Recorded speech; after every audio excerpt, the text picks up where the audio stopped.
The Holly King and the Oak King. You may have heard of these two mythical pagan figures, but who are they really, and where does this story come from? So that's what we are going to be diving into today. But before we jump into it, I just want to give a big welcome to anyone new here. I create weekly videos about topics like paganism and witchcraft, and for my returning subscribers, welcome back, guys. So let's dive right into the video.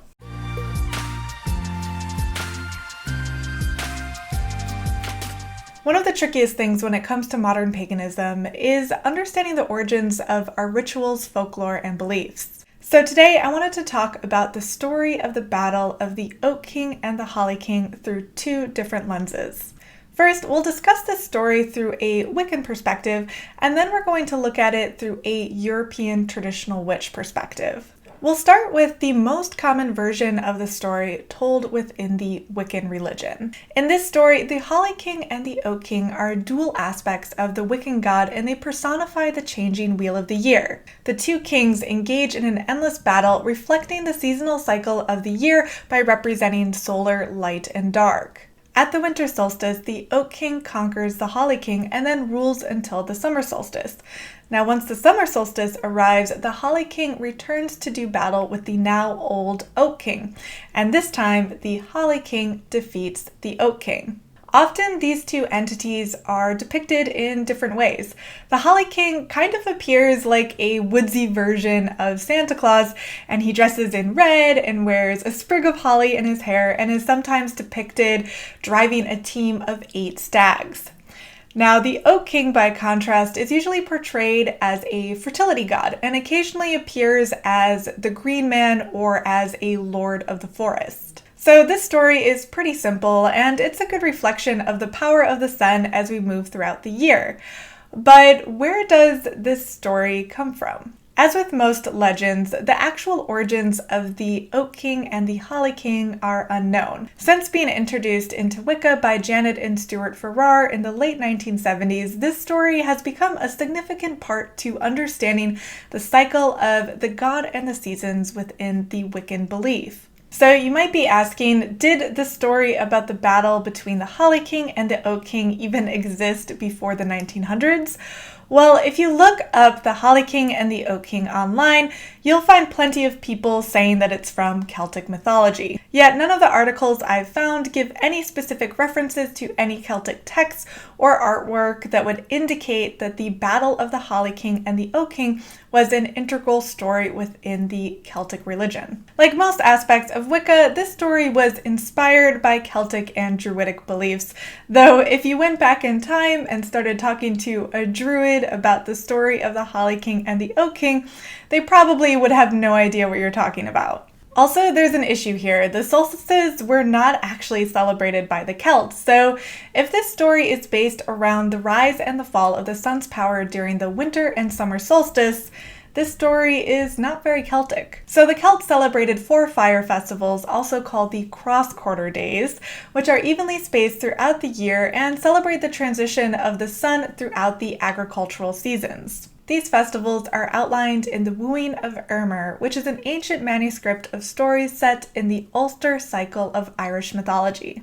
These cross-quarter festivals consist of Samhain, when the summer goes to rest and marks the end of the harvest, then Imbolc, when the sheep are milked at the beginning of spring, then Beltane, which marks the beginning of summer, and Lunasa, which denotes the beginning of autumn. So these cross-quarter festivals have been combined with the festivals associated with the solstices and the equinoxes, and these festivals associated with the equinoxes and the solstices come from Norse, Germanic, and Anglo-Saxon sources. It was the authors Robert Graves and Aidan Kelly who incorporated all 8 festivals to form the neo-pagan Wiccan Wheel of the Year. Now, just because the story of the Holly King and the Oak King may not necessarily have Celtic pagan origins, that doesn't mean the story should not be included in modern paganism.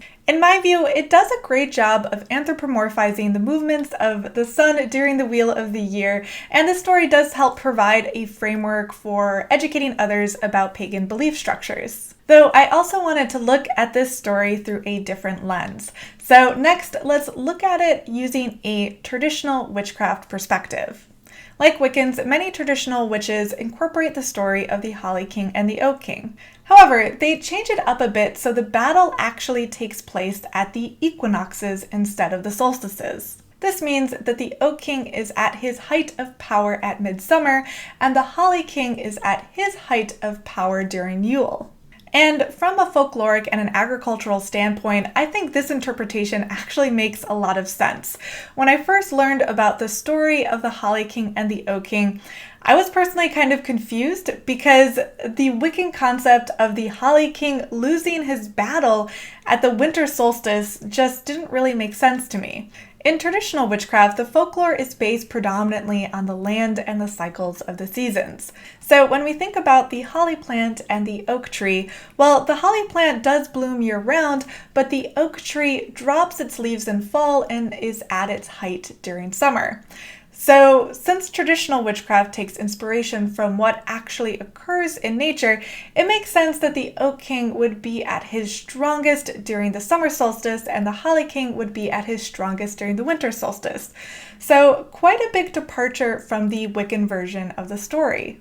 In the traditional witchcraft book, Treading the Mill, Nigel Pearson says that the Holly King and the Oak King are two aspects of the King of the Wildwood archetype. He explains that the King of the Wildwood archetype is an aspect of the god energy and is usually depicted with either horns or antlers. However, unlike the common Wiccan depictions of the god, the King of the Wildwood is not kind or gentle. So in describing the King of the Wildwood archetype, he says, "He may send mortal terror into those that come in his way, and can bestow madness and chaos upon those that are not careful in their dealings with him. This is the aspect of the god that the inquisitors of the past loved to scare their flocks with, the very devil of the Sabbat himself. I do not mean to imply here that there is anything negative or even evil about this aspect, purely that he embodies the pure, unrefined, driving force of the masculine side of nature, which is truly red in tooth and claw." So pretty spooky, right? Now, as part of the natural world, the King of the Wildwood comes in two aspects: the Summer King, or Oak King, and the Winter King, or Holly King. So in talking about the Oak King, he describes him as so. "During the summer months, the Oak King holds sway. This is the male power concerned with impregnation, growth, and ripening, and not just on the physical level. During this period, we look to the god for the energies of expansion and learning. It is an active period when crafters would be out and about in the wild, studying the workings of life in their own environment." Now, let's contrast with his description of the Holly King. "During the winter months, the Holly King reigns. This is the power concerned with dissolution, death, and decay, clearing away the detritus of the past year.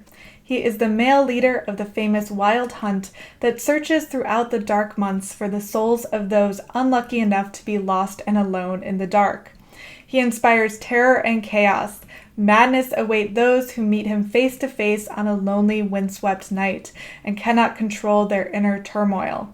He is the great initiator that forces us to look into the dark and fearsome corners of our souls where we hide our most coveted secrets." So a pretty significant departure from the friendly kind of Santa-like version of the Holly King from the Wiccan perspective. So where does this leave us? We've looked at two versions of the Holly King and the Oak King, and I think they both provide value in different ways. The traditional witch understanding of these figures is really intense. It shakes us out of our comfort zone and forces us to come face to face with the harsh realities of the natural world. It is in these moments of facing fear and discomfort that allows the witch to grow and develop.